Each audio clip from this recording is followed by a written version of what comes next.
Welcome to footballgameplan.com, where football makes sense. I'm Tyler Merkovich alongside the czar of the playbook, Emery Hunt, bringing you CFL Week 2 coverage. And the Alouettes of Montreal coming off a disturbing 54-51 overtime loss in Saskatchewan, take on the Eskimos of Edmonton, who dropped their game at home to BC 25-10. So Montreal Calvillo in that game had an amazing day, 28 for 42, 368 yards, 4 touchdowns, 90 rush yards total for this team. Coburn, 10 touches, 39 yards and a touchdown, but they had 5 receptions from Green, Cahoon, Richardson, Watkins, and Bratton. So Calvillo really spreading the ball around, and Green and Watkins had 2 touchdowns each. So the Alouettes did exactly what you wanted them to last week, and that's get out to a lead. They were up 24-10 at halftime, but they blew it. So what are the keys to victory to bounce back from that very emotional loss? Well, they have to finish. They have to learn how to finish this year. They have to make sure they start the way they end,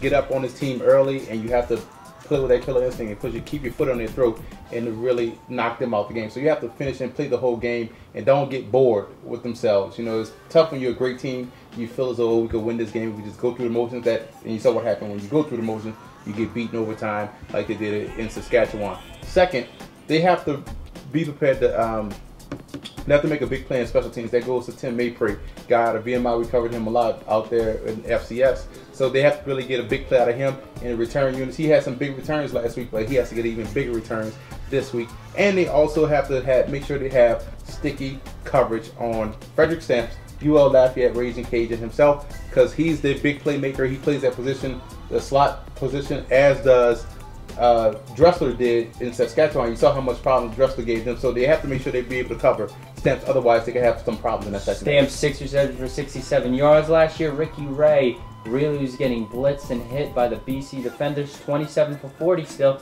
220 yards, but the big key here was 2 fumbles lost.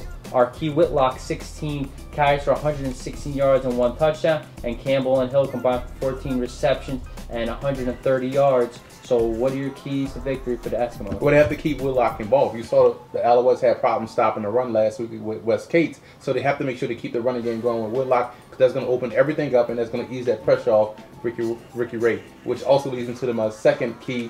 They have to make sure they protect the young man, because he was getting bashed back there in the pocket. That O-line can't have a disaster like they had last week, can't have a relapse. They have to come out ready to play from the kickoff until the last whistle. And third, they have to disrupt the timing of Calvillo. You saw what happened when Saskatchewan was able to fluster him a little bit. They're getting off the field on second down, so they have to make sure they disrupt his timing, and they should have a shot in this game. But I'm going with Montreal. I think they rebound this week against against a team like Edmonton, and really, start to finish defeat the Eskimos. Oh yeah, they're going to dominate. The Eskimos really want to bounce back in this game. Only an 18 lead. This doesn't happen, they're going to bounce back, Alouettes. For more, visit footballgameplan.com/CFL or check out our channel at youtube.com/footballgameplan.